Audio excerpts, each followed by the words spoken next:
Anyway, then the Usos beat Shoosh Boy and Otis. And they had a three-way match, which I hope was a victim of rewriting at the last minute. They didn't intend to do this, with Sky of Kai and Sky against Mia Yim against Piper Niven. And then they went to Kevin Owens in the back of the arena because tonight his heart tells him he has to beat the hell out of Solo. Because he was saying, yeah, none of my friends are here, none of my backup, I have no help. I'm not a very smart guy. I shouldn't be doing this, but you know what? My heart tells me I have to. And so does my agent. And so the main event was Kevin Owens against Solo with the Usos in the corner. And I've seen enough interaction from these people lately. They went 2 minutes to the break. They came back and they had a match and they did the finish where one of the Usos, rather, hit a super kick from the floor when the referee's back was turned, and Owens staggered into Solo's super kick and the Samoan Spike 1, 2, 3. So these are it's the same finish with different people doing it. And remember, I said that was one of Dusty's drawbacks sometime as a booker. He had his favorite finishes, and he wouldn't keep track on how many times they'd been done in the same town. That's where I came in sometimes.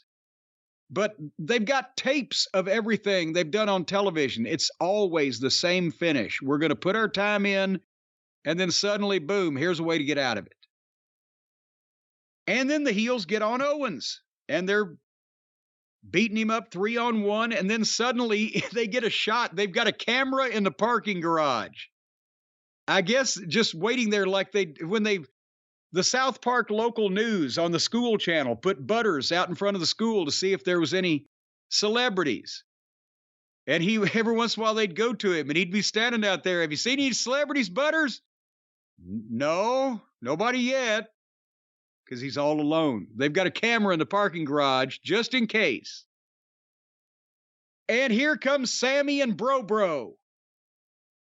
Apparently Riddle dresses like that on the plane too. And they're running through the garage, but before they can come out in the arena, their music hits. So the people will pop, and then they come out, and they beat up the Usos in the aisleway and Solo in the ring, and then the Usos in the ring again. And there at the end of the thing, well, there's Sammy and Bro standing with Owens, and the bloodline has been run off. And what was the one glaring problem with whether this was a rewrite or whether they intended it to be this way or whether Mama says it bees that way sometimes? What was the glaring problem with the whole setup of Owens being all by his lonesome? I thought the glaring problem was you deciding Matt Riddle should be called Bro. No, that was another glaring problem. I'm talking about the overriding glaring problem with this whole thing. I mean, it went on a little while. Is that what you mean? No. I don't know. Who tried to talk Sammy and Owens into fucking bearing the hatchet to begin with? Where's Cody? Where's Cody? Cody was in the building. Cody was in a suit. Only did a promo, but Cody was in the building. Couldn't there been some way to let the people know that Cody had departed? But why would Cody depart if they were making a big deal even before the fucking show was halfway over that Owens was all alone? No Sammy. No Bro. What about Cody? The biggest enemy of the bloodline. There's the loophole in their goddamn tapestry here. It buried him by not being involved when he was capable of being involved. Why wouldn't he have stepped up and said, I'll be in your corner tonight, and then instead of fucking beating up goddamn mediocre mid-card girl wrestlers or whatever, somebody, unbeknownst to anybody, took fucking Cody out of the picture. And then Owens really was alone. And then we could find out potentially that it was goddamn Solo in a hood doing the behest of Heyman on behalf of Brock, or who the fuck knows. But at least it would have addressed that dangling participle. That was my thought. See, again, I said earlier, show Cody showing up. After his promo, if you show him leaving, it ties everything together.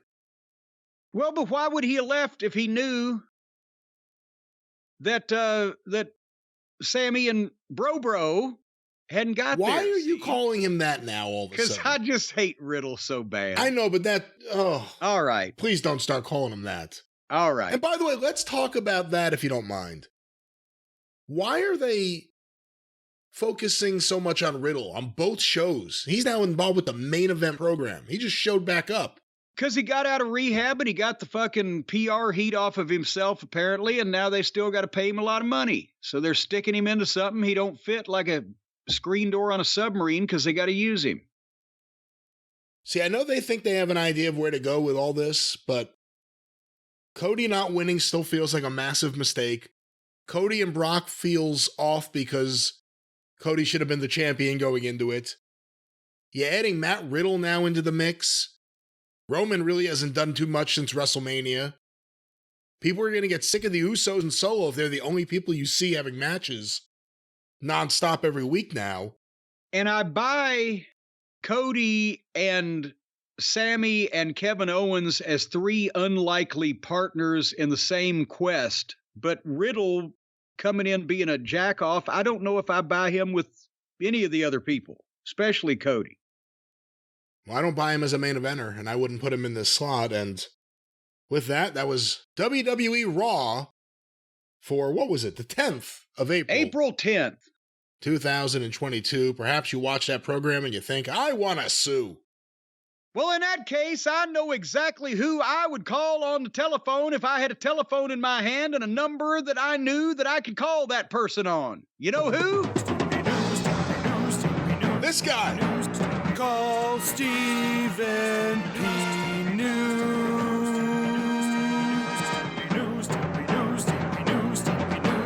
If you need to sue.